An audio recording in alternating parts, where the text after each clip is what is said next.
if I could also bring up Jacob Adams the third. You guys could both come forward, that'd be great. Are you David? Please come forward, introduce yourself. And you're Jacob? Yes, you'll be second.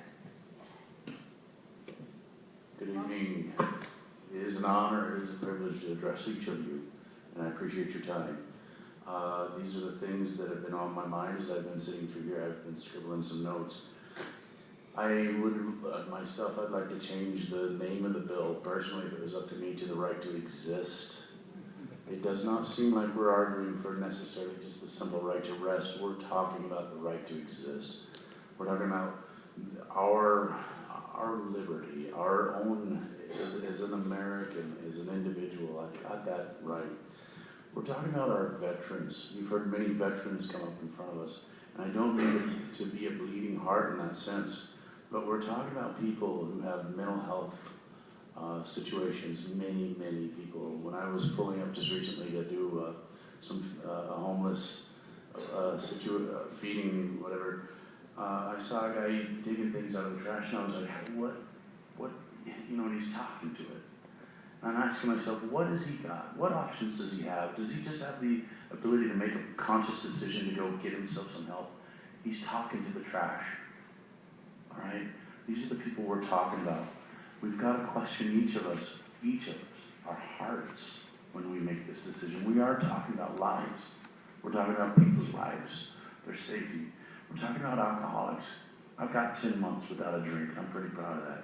We're talking about people like myself out there who are not in that position by grace, that are still struggling with these issues. We're talking about people like myself as well who have felonies, there was a period I was blessed because I managed to find a good job again. I managed to find a place to live again, but there's not many people that have those opportunities. That they get a felony and they come back out, and what do they find? No one wants to rent to them. Nobody. I walked for miles looking for a place to live. Nobody wants to get a job. I couldn't get a job anywhere. I was blessed to find something. That's not always the case.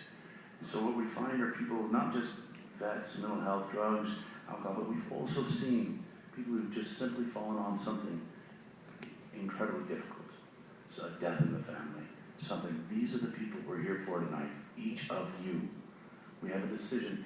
Denver has an opportunity, and I know this has not left your mind. I know you're aware. What was just said about the feeding homeless vans, that's the direction we're going. Denver has an opportunity because as this change is happening in our country today, we're seeing this, and I don't want to be too political, but we're seeing a rise of fascism versus the rise of humanity. And where does Denver stand? This is an opportunity for this city to do something great. We're not talking about extra privileges. We're talking about protecting people's rights. I want that to be very clear because I've heard a lot of spin today.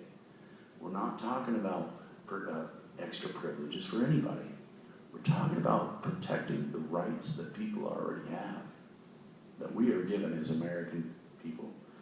And we've heard of the profiling. I want to try to keep it short, but we're hearing a lot of the commercial industry versus what you've had the opportunity today, and I hope it has not left you, is to meet some of the most beautiful minds. This room is full of some really beautiful people who've given years of their lives for this, not just coming in here with a gripe and a complaint. They don't like something, or they want a simple solution. We're talking people who've spent and invested years of their lives looking for solutions that have been presented to you today that you can count on, that support the action that needs to be made today. Last thing I want to say, because I don't want to take too long, is we've got to look at changing the perspective.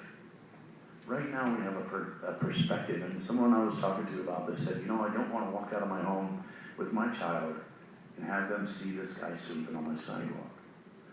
What if the perspective we change towards, I am responsible for this person sleeping on my sidewalk. I want to show my kid what it's like to care, what it means to be accountable for my community guard. Thank you so much. I'm sorry? Thanks so very much for your testimony. Your time is out.